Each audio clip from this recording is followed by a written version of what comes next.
Fresh fragrances. I think we've all worn them at a certain point. Maybe haven't, but I think fresh fragrances are where a lot of people start when it comes to just what they start wearing, right? The designers, a lot of them are really fresh, a lot of them are approachable. But at a certain point in your journey, for lack of a better word, I think a lot of people start to view fresh fragrances as boring. They find things like interlude, they find their vanillas, they find their, cinnamon heavy, dark, oody floral things. They're like, man, these have so much transition. These have a crazy wear experience, and they're just so much more entertaining. And I think, speaking from personal experience, and maybe for some other people as well, the fresh fragrances start to get pushed aside, and they can actually start to get looked down on. Why would I wear this when I can wear that? And in this video, I'm going to take you through 7 different fresh fragrances I wore this week that I would consider to be entertaining throughout the entire experience. So without further ado, let's get right into the video. If you're new here, my name is Max. Welcome to the channel. We talk about fragrances and other stuff. So if you like that, be sure to sub to the channel, hit the like button. And I'm going to start off with actually a bottle I don't own yet, but I wore my sample dry of it. It's a Serge Lutens. This should be a very cheap option. There are no affiliate links in this video. It's called Serge Lutens Parole d'Eau. Probably butchered that name. This fragrance can be found for silly prices. I mean, $50 for 100 ml. It is a beautiful, fresh, almost citrus peel-like, piney green fragrance. Not gonna lie, it's a 30 sprayer. It really is. That'll get you about 5 hours, but it's a hell of a 5 hours, especially on clothes. It smells pretty unique. I really haven't come across many things that give this same green, piney, citrusy freshness in the exact same way. It also has a very slight aldehydic, sort of soapy, fresh opening, and a slight mossy dry down. But the way the pine is executed in this, it does feel like a fresh pine needle, or how I imagine a pine needle smelling when it's fresh. It comes in a really cool bottle as well. So if you're a bottle fanatic, hey, look at this. It looks really cool. So that was Serge Lutens Parole d'Eau. I think you can find that stuff for like $50-$60 for 100 ml. All right, moving on.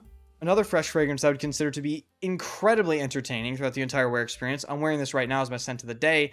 This is Parfum d'Empire Azumor les Orangeurs.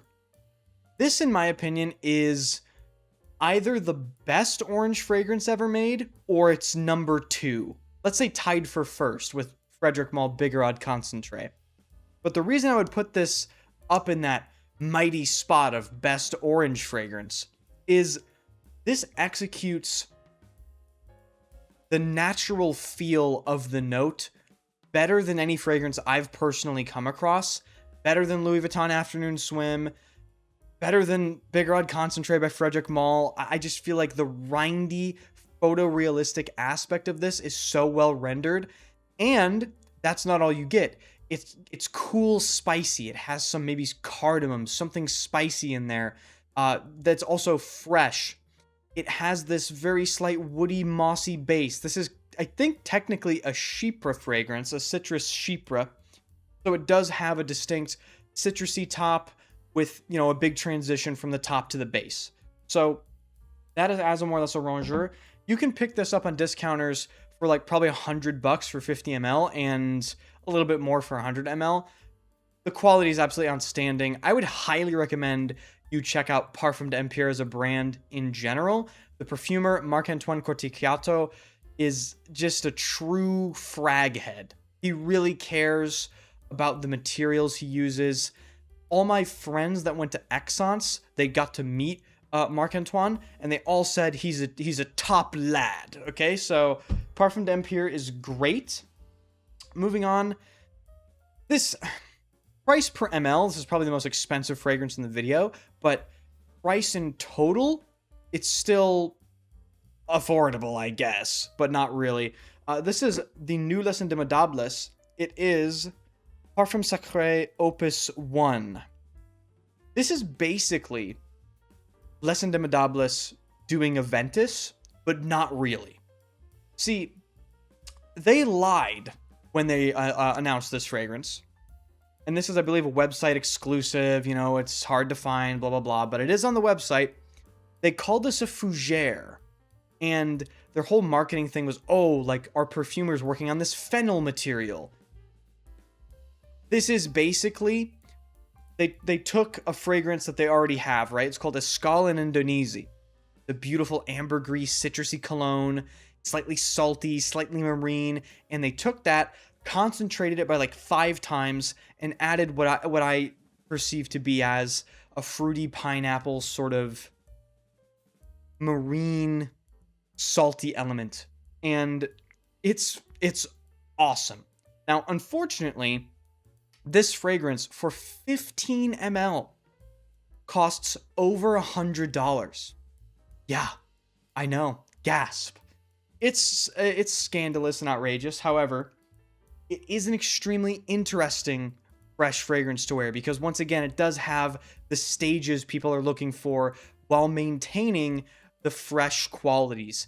If you want a whole lot more juice that smells similar, just get Escale in Indonesia from Les Indomables. It's an eau de cologne, though, so prepare to spray 50 times a day, and I'm not even exaggerating. Speaking of eau de cologne, this segues me perfectly into the next fragrance. I wore this on Friday, and it is Chanel Eau de Cologne from their Les Exclusifs. I've put damage into this bottle, ladies and gentlemen. This is a fat 200 ml. It was full at the beginning of summer. So what, I've worn 20 ml of this probably? Now, this is a true eau de cologne. And I would like to say this is probably one of the best 30-minute fragrances ever. It's a great 30 minutes, but that's all you're going to get. It is a true eau de cologne. They don't try to pull any gimmicks. They don't try to make it last any longer than it has to. It's just an incredibly high quality, well executed, citrusy, floral eau de cologne. It has beautiful lemon and maybe some verbena in there with some nice neroli nuances. And then it dries down to basically just a laundry clean musk that is barely detectable. And then you spray 30 more times. And then you're hit with the best 30 minutes of your life again. So this is pretty pricey. Honestly, I can't recommend it. This is a bit of an enthusiast pick, if I'm being honest with you. A lot of people consider this to be the best eau de cologne on the market right now. I don't know if I agree, but I do love it, which is why I own it. And I think it's very interesting for the short period of time it lasts. Okay, moving on. This brings florals into the equation, and this is from Guerlain. This is Neroli Autre Noir, my little 30 ml decant. I have a B bottle of this. Neroli Autre Noir is beautiful. It's a neroli smoky tea fragrance with a lot of citruses. And I would say in general, not just Neroli Autre Noir, any tea fragrance is wonderfully interesting as a fresh fragrance you can wear in hot weather. But particularly Neroli Autre Noir, this one has really impressed me ever since I first smelled it. This is pricey as well, but in my opinion, this is worth it. This is so high quality, as we can expect from Guerlain. The citruses in here are rounder, and they're not really the start of the show. They're just they're there to make it a little more fresh. The stars are the neroli and the tea. And the master stroke of this fragrance, in my opinion, is this beautifully balanced smoke. It's not overpowering in any way, shape, or form. Don't think of interlude, don't think of, Beaufort, London sort of smoke. This is like just the most French, little tinge of smoke in the scent profile that gives it something that you just smell and you go, no, ooh, okay, And the neroli, it has that white floral sort of heady edge to it. And the tea is a green smelling tea to me, in my opinion. But again, that smoke, it makes you wonder, like, is this black tea? Is it supposed to be a green tea? I don't know. But One of my favorite fragrances to wear in the hotter weather. I just refilled this. Actually went through a full 30 ml last season. Oh my god. Okay, moving on to some fragrances you guys will recognize. Okay? These are both from Louis Vuitton. This is Pacific Chill. I have a full review of this fragrance on the channel.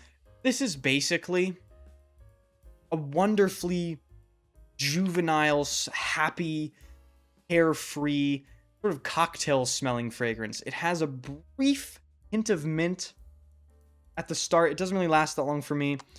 The gist of this is it's basically a fruity, slightly musky, tropical fragrance. It's very easy to wear. And I think it's very interesting when I wear it because it's kind of one of the most unique fragrances in my collection. I'm not a huge fan of that fruity, fresh, clean style. And whenever I wear this, it's surprising to me how much I like it, considering how much I dislike other similar fragrances in that same sort of style. I also think it's one of the most unique tropical fragrances I've ever personally smelled.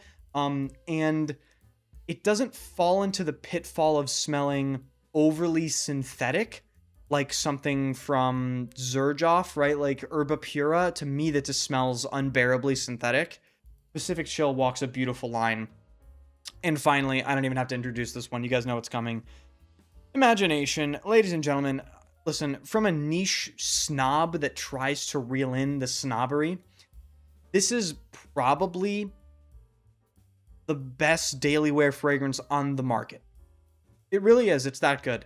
This I ignored for the longest time. And I just have to say, every time I wear this, it is incredible. It's so impressive how well this walks that fine line between generic and like unbelievable.